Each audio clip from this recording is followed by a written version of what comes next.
Hello' বন্ধুসকল, আপোনালোকে চাগে মোৰ বেকগ্ৰাউণ্ডটো দেখি গম পাইছে মই আজি ক'ত আছোঁ। মই আছোঁ এতিয়া কিটচেনৰ ভিতৰত। আশা কৰোঁ আপোনালোক সকলোৱে ভালে কুশলে আছে। ঘৰতে থাকক, অত্যাৱশ্যকীয় কাম থাকিলে বাহিৰলৈ যাওক আৰু মাস্ক পৰিধান কৰিহে বাহিৰলৈ যাওক। আমাৰ যদি ভাল কিবা এটা খাবলৈ মন যায়, ডাঙৰ ডাঙৰ ৰেষ্টুৰেণ্টলৈ যোৱাৰ কোনো দৰকাৰ নাই। আমি ঘৰতে খুব কম মছলা ব্যৱহাৰ কৰি যাতে স্বাস্থ্যৰ কাৰণেও যাতে হানিকাৰক নহয় তেনেকুৱা খাদ্য আমি ঘৰতে তৈয়াৰ কৰিব পাৰোঁ আৰু আমি তাৰ সোৱাদ ল'ব পাৰোঁ। আজি মই একেবাৰে চিম্পলকৈ চিকেন বনাবলৈ চেষ্টা কৰিম। চিকেনৰ পিচবিলাক অকণমান ডাঙৰ চাইজৰ হ'ব আৰু একেবাৰে চিম্পলকৈ বনাবলৈ, একেবাৰে কম মছলা ব্যৱহাৰ কৰি বনাবলৈ চেষ্টা কৰিম আৰু আপোনালোকে নিজে ঘৰত চেষ্টা কৰি চাব পাৰে। আৰু যদি আপোনালোকে নিজে বনায় তাৰ ফটো উঠাই মোৰ কমেণ্টত দিব আৰু কেনেকুৱা লাগিলে মোক জনাব। এই যিটো স্পেচিয়েল চিকেন মই আজি বনাম সেইটোৰ মই নাম দিছোঁ মজ্জা চিকেন। বলক ভিডিঅ'টো আৰম্ভ কৰোঁ। আহক এতিয়া আমি চিকেনখিনি ফ্ৰিজৰ পৰা উলিয়াই লওঁ। চিকেনখিনি বজাৰৰ পৰা কিনি অনাৰ পিছত আপোনালোকে এঘণ্টাৰ কাৰণে হ'লেও ফ্ৰিজত ৰাখি থৈ দিব। চিকেনখিনি উলিয়াই আনি আৰু এবাৰ পানীৰে ধুই ল'ব।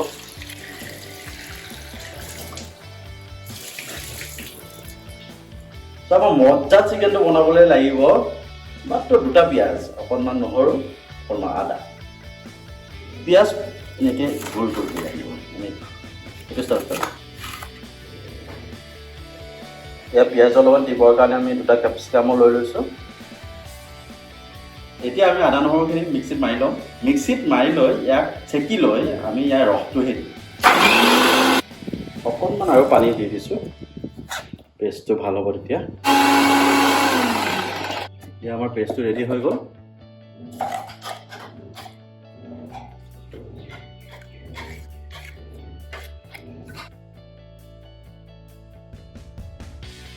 চেকনিৰে চেকি লোৱাৰ পিছত যিখিনি আমাৰ ইয়াত অৱশিষ্ট ৰৈ যাব সেইখিনি আমি বেলেগ চব্জি বনোৱাত ব্যৱহাৰ কৰিব পাৰিম। এতিয়া আমি বনাবৰ কাৰণে 4 পিচ চিকেন লৈ লৈছোঁ। চিকেনৰ পিচকেইটা যিহেতু ডাঙৰ পিচ সেইকাৰণে চিকেনটোত আমি এনেকৈ আঁচ দি দিছোঁ। এতিয়া গ্লাছৰ বাউল এটা লৈ লৈছোঁ, যাতে আমি চিকেনৰ পিচকেইটা লৈ লৈছোঁ।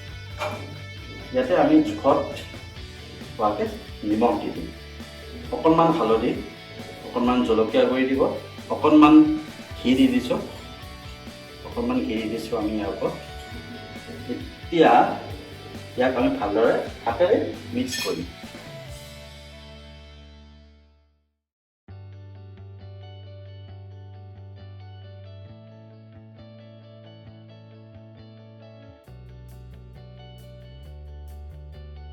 গেছটো অন কৰি কেৰাহীখন আমি পাতি দিলোঁ।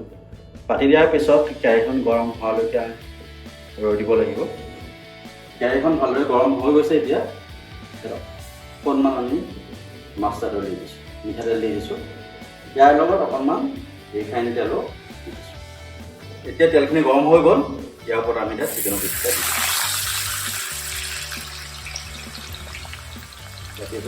আমি দি দিম।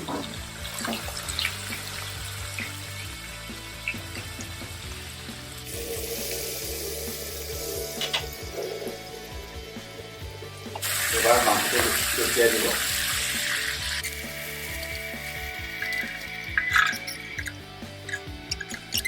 এতিয়া আমি অলপ দেৰি কাৰণে ইয়াক ঢাকি দিম। ইয়াক প্ৰায় 10 মিনিট 15 মিনিট আমি এনেদৰে ঢাকি দিম। এতিয়া আমাৰ 10 মিনিট হৈ গ'ল। 10 মিনিট পিছত আমি চাম ঢাকনিখন উঠাই।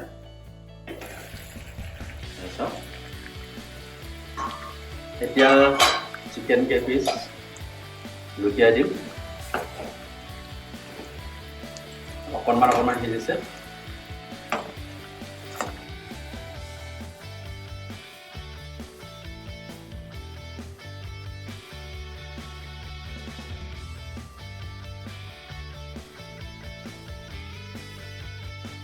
এতিয়া আমি আৰু 10 মিনিটৰ কাৰণে আৰু ঢাকি দিম। আৰু 10 মিনিট পিছত আমি এতিয়া আমাৰ 10 মিনিট হৈ গ'ল। এতিয়া আমি আৰু চাই লওঁ। এতিয়া আমি ইয়াৰ ওপৰত আগতে বনাই থোৱা আদা নহৰু এক্সট্ৰাক্ট যেটো আমি সেকেন্ডাৰী সেকি থৈছিলো সেটো আমি ইয়াৰ ওপৰত লাহে লাহে অলপ অলপকৈ দিম আপোনালোকে এনেদৰে চামুচেৰে ল'ব আৰু ওপৰত মাংসৰ ওপৰত দি দিব আদা নহৰু এক্সট্ৰাক্টটো দিয়াৰ পিছত আৰু আমি another 10 to 15 minutes ঢাকি দিম এতিয়া 10 মিনিট পিছত আমি আৰু লুটিয়াই দিম মাংসখিনি এতিয়া লাহে লাহে মাংসখিনি ৰঙচুৱা হ'বলৈ আৰম্ভ হৈছে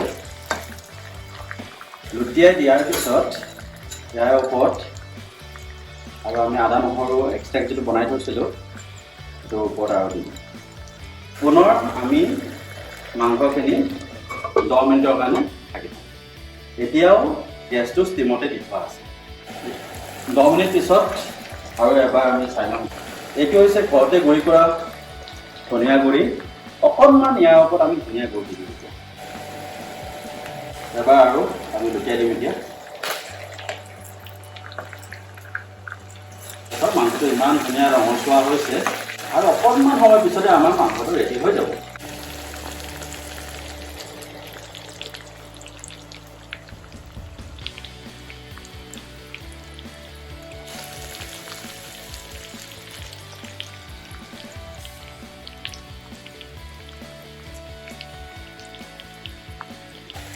পুনৰ আমি 5 মিনিটৰ কাৰণে গেছটো ষ্টিমতে ৰাখি থৈ দিছোঁ এতিয়া 5 মিনিট পিছত আমি ঢাকনিখন গুচাই ল'ম তাৰপিছত মাংসখিনি বৰ ধুনীয়া লাগিছে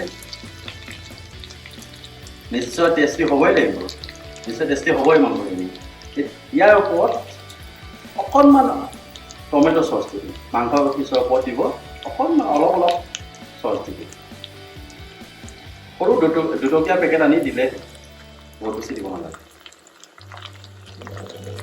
অকণমান চচ দি আমি এতিয়া মাংসখিনি আৰু লুটিয়াই দিম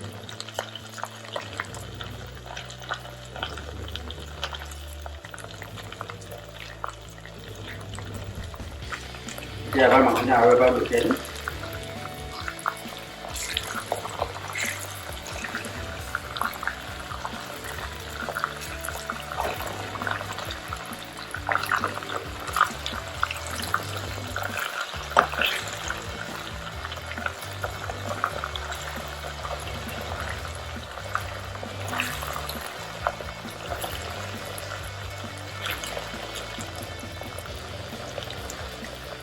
আৰু 5 মিনিটৰ পিছতে আমাৰ মাংস ৰেডি হৈ যাব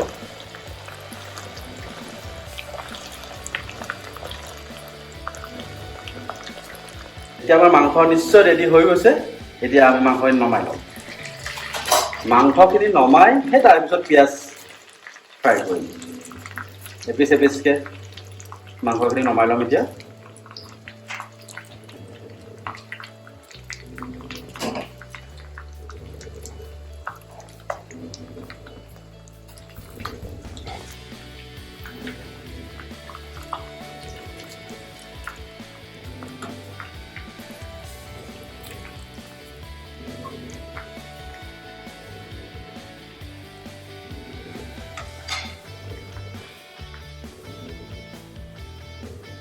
এয়া চাওক কিমান ধুনীয়া হৈছে নিশ্চয় টেষ্টি হ'ব লাগে হয়নে নহয়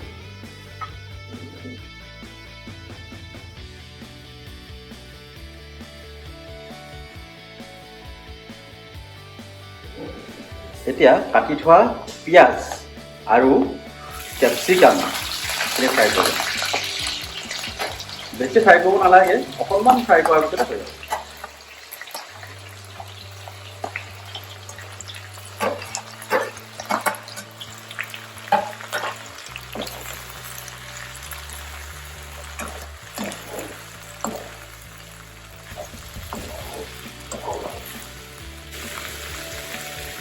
আমি অকণমান নিমখ দি দিছোঁ বাছ এতিয়া আৰু লৰাই দিম এইখিনি বেছি ফ্ৰাই কৰিব নালাগে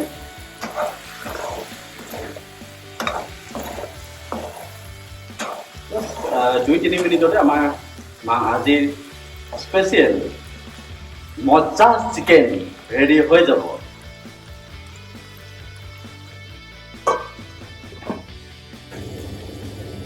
এতিয়া আমাৰ পিঁয়াজখিনি ফ্ৰাই হৈ গ'ল।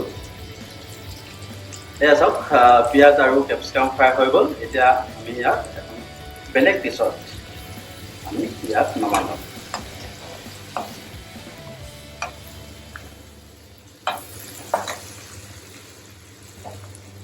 আমি এতিয়া গেছ বন্ধ কৰি দিলোঁ। অলৰেডি আমাৰ মাংসখিনি হৈ গৈছিলে। এতিয়া এয়া পিঁয়াজখিনি হৈ গ'ল। আমি মাংসখিনিৰ ওপৰত এতিয়া পিঁয়াজ আৰু কেপচিকামখিনি সজাই দিম।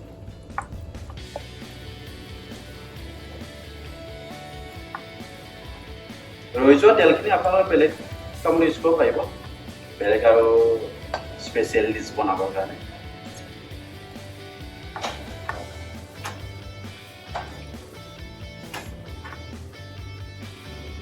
এইখিনি হ'ল ফ্ৰাইড কেপচিকাম আৰু পিঁয়াজ। এইখিনি আমি মাংসৰ ওপৰত দিম।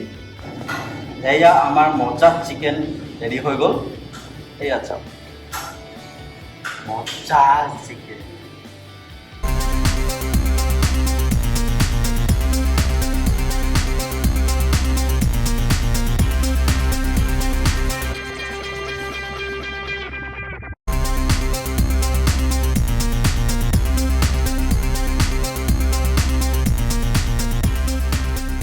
আপোনালোকে যদি ভিডিঅ'টো চাই ভাল পালে তেতিয়াহ'লে লাইক কৰিবলৈ নাপাহৰিব আৰু শ্বেয়াৰ কৰিবলৈ নাপাহৰিব।